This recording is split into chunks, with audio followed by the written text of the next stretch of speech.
Ang susunod na programa ay rated PG. Ito ay nangangailangan ng patnubay at gabay ng magulang para sa mga batang manonood.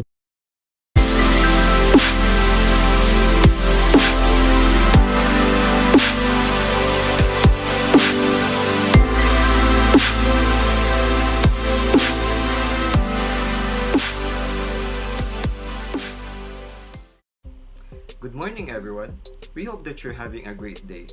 I'm Joachim Miranda, and with me is Mekaella Magbanua, and we would like to welcome you all to Philosophical Talk Show. For today's episode, we will talk about Professor Acuna's philosophical analysis, particularly in Unit 2 of his book named Advanced Technique in Critical Reading, in which we will learn about knowledge claim that specifically tackles statement of analysis and, of course, types of knowledge claims.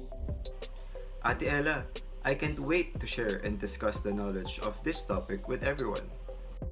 I totally agree with you, Jo. I think this episode will be one of our most interesting and informative episodes so far. So please, make yourself comfortable, and we hope that you will give your full attention to us.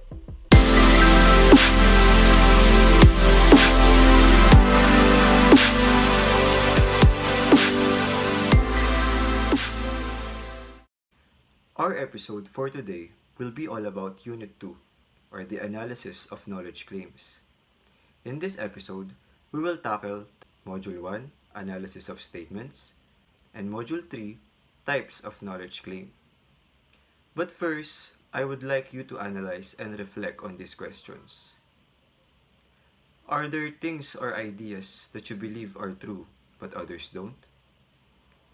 Have you ever wondered if those ideas or knowledge that you believe are really true? And have you ever tried to prove those ideas or knowledge just to verify its truth value? Sa dami ng kaalaman at impormasyon sa ating mundo, kasama na dito ang mga alam natin, masisiguro ba natin kung ano ang totoo sa hindi? Alam ba natin kung ano ang tama sa mali? This unit will guide us through properly identifying the type of knowledge claims for us to effectively verify and confirm their truthfulness. Let us now proceed with Module 1 of this unit, which is all about analysis of statements. In our daily lives, it's impossible for us not to engage in a conversation with someone else. The moment you wake up in the morning, you might ask your mother, "What's our breakfast for today?" Or you might shout at your siblings like, "Close the door," or "Turn off the lights." These kinds of sentences are very common to us, since we are a member of a society having social interactions, which includes formulating sentences, has been our usual process of conversing with other people. However, are we aware of the types of sentences that we make every day? In every sentence that you create, don't you sometimes wonder what type of sentence it belongs to? To provide answers to those questions, all sentences are grammatically classified into 5 main categories: interrogative sentence, imperative sentence, exclamatory sentence, expletive sentence, and declarative sentence. Let's tackle each one of these types of sentences. The first is interrogative sentence. An interrogative sentence is a sentence that asks a question or makes a request for information. In other words, in this kind of sentence, we want to know something or there's a particular information that we want others to provide to us. Just like our example a while ago, "What's our breakfast for today?" is an example of an interrogative sentence. You want to be informed regarding the specific type of breakfast that you'll have. Another example is, "What time is it?" or "What is my grade in Philo 1? The second one is imperative sentence. An imperative sentence is a sentence that gives a command or gives a request to do something. In this kind of sentence, we are requesting a specific action to be done by someone else. That can be through a request or command. Again, just like our example a while ago, "Close the door" and "Turn off the lights" are examples of an imperative sentence. Other examples are "Shut the door" and "Put out the fire." The third one is exclamatory sentence. An exclamatory sentence is a sentence containing an exclamation or strong emphasis. From the word exclamatory, it is an expression of surprise, emotion, or pain by means of an exclamation or exclamations. Example of these types of sentences are, "We won," "We got a high grade," "I hate you," "What a game," and "This is good." The fourth one is expletive sentence. Expletive sentences are a type of sentence that is used for expressing a desire or wish. This can happen whenever we daydream or we think of something that we want to have or a scenario that we want to experience. Examples of this type of sentence are, "I hope my business succeeds," and "I hope to finish my PhD in philosophy." Lastly, the fifth one is declarative sentence. A declarative sentence is a type of sentence that makes a statement, states a fact, or states an opinion about someone or something. From the word declarative, you are stating or claiming an information that can either be true or false. Examples of declarative sentences are, "It is a nice day," or "Pizza is the best," and "My dog is sick." Please take note of this last type of sentence, which is a declarative sentence, because it plays an important role when it comes to knowledge claims, which you will find out why later. Let us analyze this quote from Wittgenstein. "Indeed, we can't determine the exact number of types of sentences, as it continues to multiply and evolve in various ways. That can't be fixed. There are countless kinds of sentences in which we can't determine the type of each and every one of them. Just like what he pointed out, language is indeed a form of life. Just like us humans, we have different types of generations, like baby boomers, Generation Z, and millennials. As the time passes, a particular generation becomes dominant, and other generations that were existing for a long time become obsolete. In the context of language, different language games may come into existence, which will eventually result in other language games becoming outdated and forgotten, which emphasize how it illustrates a form of life. May mga bagong nagagawa, meron din namang mga nakakalimutan na. By this point, we already know the fact that language can have several uses. And when it comes to sentences, we also have learned that it has several types. But now, let's explore how language can be used to assert knowledge claim in a statement. When it comes to language, knowledge claims can be expressed through a form of a statement or a proposition. Going back to our discussion a while ago, we have already unfolded different types of sentences, in which we also discovered that interrogative, imperative, exclamatory, and expletive are sentences that are merely uttered. Meaning, when you use these types of sentences, you mean exactly what you are saying and nothing more. Hindi mo siya need ipaglaban or patunayan na totoo. It is not debatable whether it's true or false because they have no truth value. For example, when you use an imperative sentence, meaning you're issuing a command, so for example, turn off the lights, the command is neither true nor false, meaning wala kang pinaglalaban or wala kang pinapatunayan sa sentence na yun. O in Filipino, kapag sinabi mong pakipatay yung ilaw, you're not claiming anything, you're just simply requesting someone to turn off the lights. Another, our example a while ago for the expletive sentence is "I hope my business succeeds." Just like our definition of an expletive sentence, in this sentence, you are just expressing a desire or wish. You just want something to happen or there is something that you want to have. Nothing was asserted and nothing was denied. However, there is one type of sentence that was not mentioned, the declarative sentence. How is it different from other types of sentences? If you'll remember the definition of this type of sentence, it was defined as a type of sentence that makes a statement that can either be a fact or an opinion. You are stating or claiming an information that can either be true or not. So in this type of sentence, may kiniklaim ka na, may pinaglalaban ka na. You're already claiming a knowledge that can either be true or false. In other words, when we assert a knowledge claim, the type of sentence that we'll use is a declarative sentence. Like what Professor Acuna said, using a declarative sentence to assert a knowledge claim is very important, not just in logic, but in epistemology as well. Now let's find out the distinction between sentences and statements. From our previous discussions, we have already learned many things about words and concepts. We knew that a word is made up of letters, and a concept is made up of ideas. We also knew that a sentence is made up of words. However, what makes up a statement?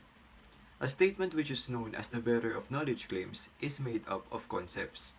Now, since a concept is made up of ideas and a statement is made up of concepts, therefore a knowledge claim is filled and overflowing with ideas that can either be a fact or an opinion. Now, let's further understand an important linguistic convention among philosophers of language, which states that we can have many terms, not necessarily in the same language, expressing the same concept, and similarly, we can have many sentences, not necessarily in the same language, expressing the same knowledge claim. What does this imply? For example, let's focus on the concept of house, not the word house. The concept of house can be expressed using different words in the same language. For instance, home or residence. We can use these words to express the concept of house. Also, the concept of house can also be expressed in a different language. Like in Filipino, we can refer to it as bahay. It might be a different language, but still, the same concept was still expressed. This example implies that even if you use a different word or a different language, it can still have the ability to express the same concept. Now, in the context of a knowledge claim, let's say there's a person in the house. That knowledge claim can be expressed by a different sentence in the same language. For instance, there's a person inside the house, or the house has one person inside. Even if they are a different sentence, they still express the same knowledge claim. Now, what if we also express the knowledge claim in a different language? For example, in Filipino again, dahil Filipino tayo. Mayroong tao sa loob ng bahay.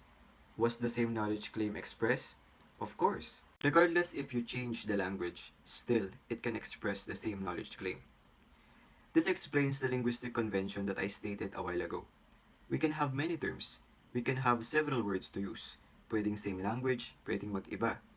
But still, they will express the same concept. Mapa home or residence or bahay, they still pertain to the concept of house. Similarly, we can also have many forms of sentences. Again, pwedeng same language, pwedeng mag-iba.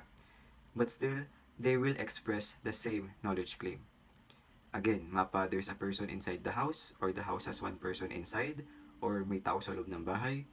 They still pertain to the same knowledge claim, regardless of the change of their structure or language.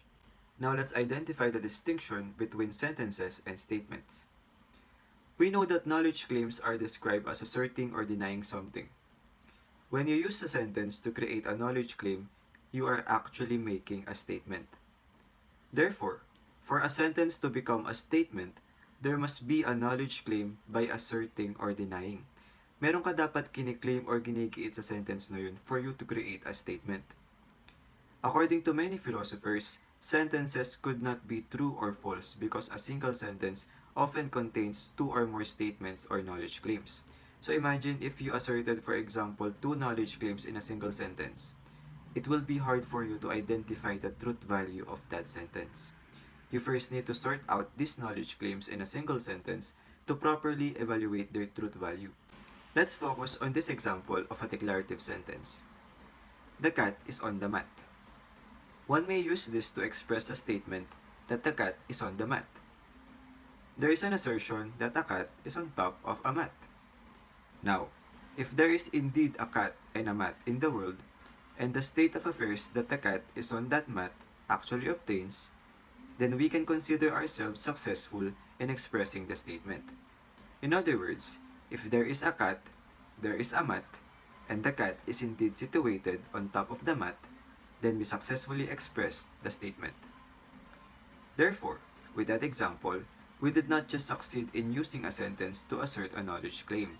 We have also verified it to be true. However, what if there is a cat and there is a mat, but the state of affairs that the cat is on the mat does not obtain? In that case, still, you have succeeded in verifying a knowledge claim. However, it was verified as false. Since you have proven that the cat is not situated on top of the mat, then the cat is not on top of the mat. But what if there's no cat and there's no mat in the first place? In this case, you have not even succeeded in expressing a knowledge claim at all. You have failed to use a declarative sentence to assert a knowledge claim. Now that we know how to analyze the truth values of statements, let us now take a look at the three principles governing the analysis of the truth values of statements: the principles of identity, the principles of non-contradiction, and the principles of excluded middle. The first is the principle of identity. This principle simply states that if a statement is true, then it is true. Alternatively, if a statement is false, then it is false. As simple as that.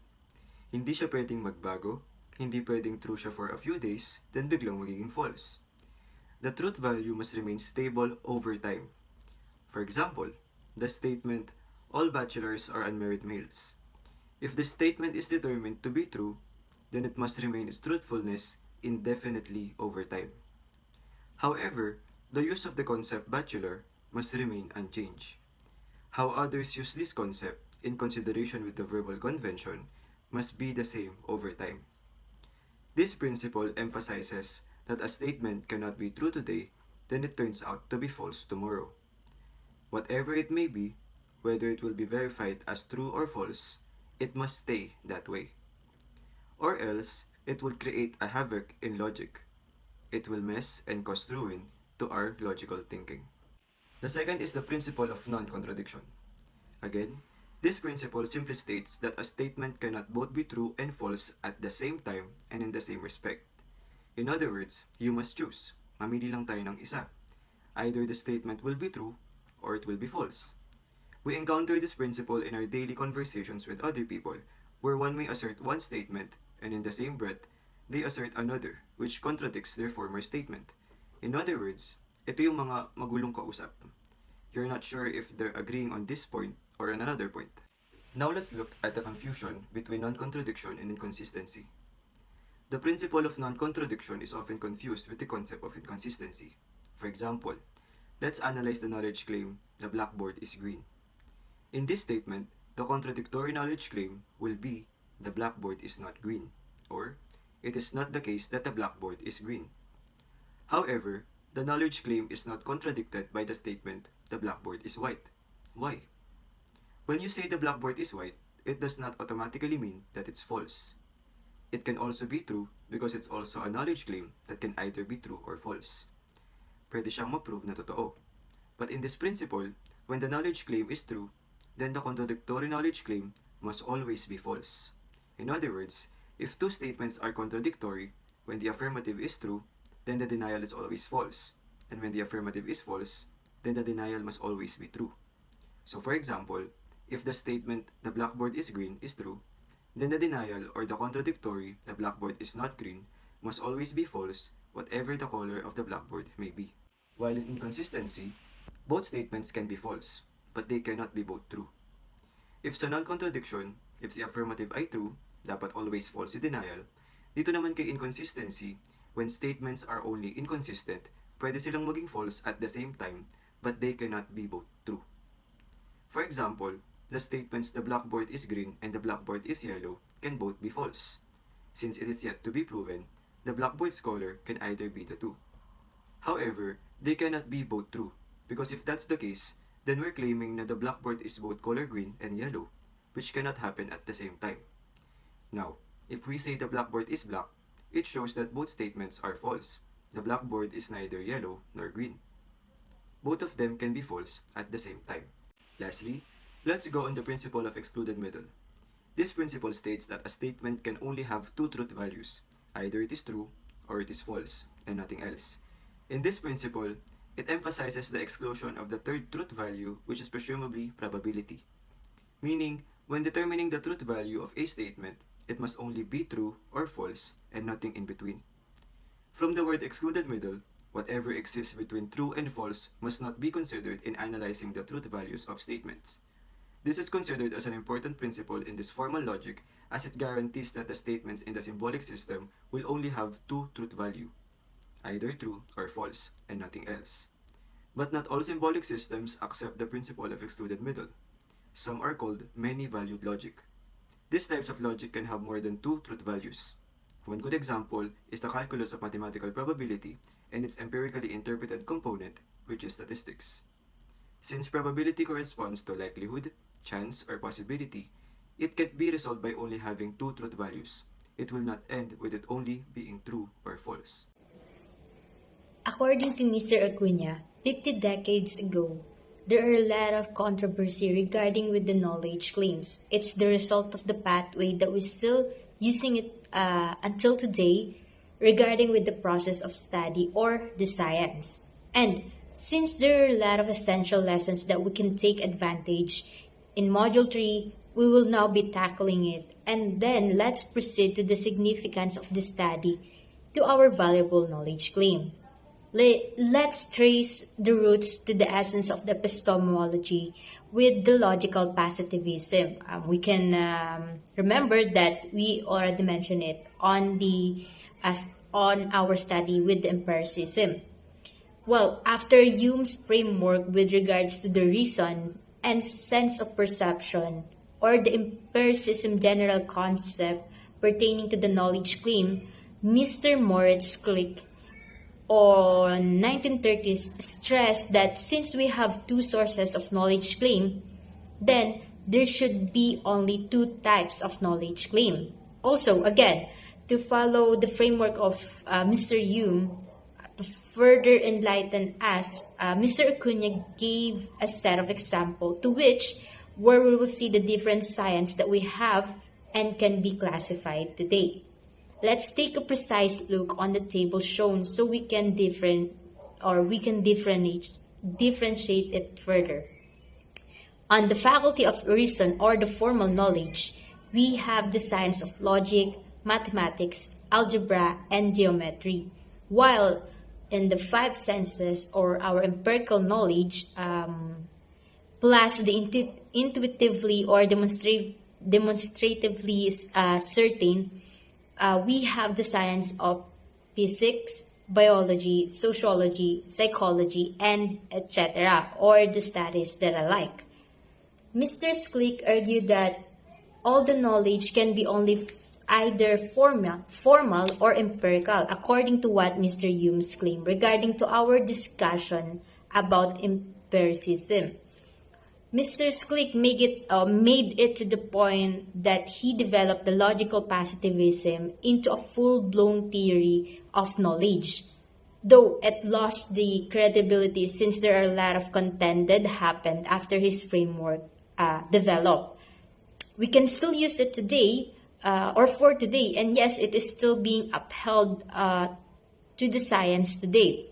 Kung mapapansin nyo guys, we are deeply familiar with the major division on our way into studying things.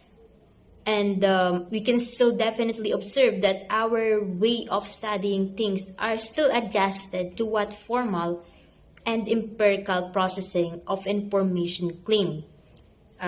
Sa tingin nyo guys, meron ba kayong ibang naiisip na way or theory kung saan nanggagaling yung mga knowledge natin, maliban doon sa claim ng rationalism and claim ng empiricism? So, dito pa lang, mapapansin na natin o mapapatunayan na natin na itong dalawang theories of knowledge claim na ito ay talagang siya yung major na ginagamit natin kapag tayo ay tumutukoy ng isang knowledge. Again, in kind of way, we still put these methods into the validity, scope, and the distinction between our justified belief and opinion. Mapapansin natin na ito ay nakaangklas pa rin sa dalawang kategorya. Ang mga sagot o knowledge represented by the reasoning and logic, and ang mga sagot o knowledge represented by our intuitive subconsciousness, senses, or emotions, or generally by the empiricism itself. At dito pumapasok yung two sources of knowledge. In short guys, yung ways natin to connect or relate to the rationalism or the formal knowledge theory would definitely guarantee us a solid formal knowledge, while our ways naman to connect or relate with the faculty of our senses would definitely guarantee the distinction of the empirical knowledge. Dito rin pumapasok yung two tiers of truth, yun nga yung relation of ideas or matters of fact or yung coherence theory of truth. O kaya naman yung correspondence theory of truth. Dito rin papasok yung empirical claims, pati na rin yung analytic claims, which is yung empirical claims and the analytic claim, nakasanghay din sila. Kumbaga, nakapaloob din sila sa kung paano ginagawa ng empiricism yung kanilang knowledge claim in much detailed or elaborative definition or process. Sa analytic claim, dun pumapasok yung sinasabi ni Mr. Acuna na the paradigm and yung types of meaningful statements that can be contested to its validity, which is the knowledge claim definition itself, and yung status of evaluative claim natin. So let's just take a look of the definitions itself so we can truly verify its authenticity to how we are using it for today's or for our daily lives pertaining, again, sa kung paano natin kiniklaim ang isang knowledge.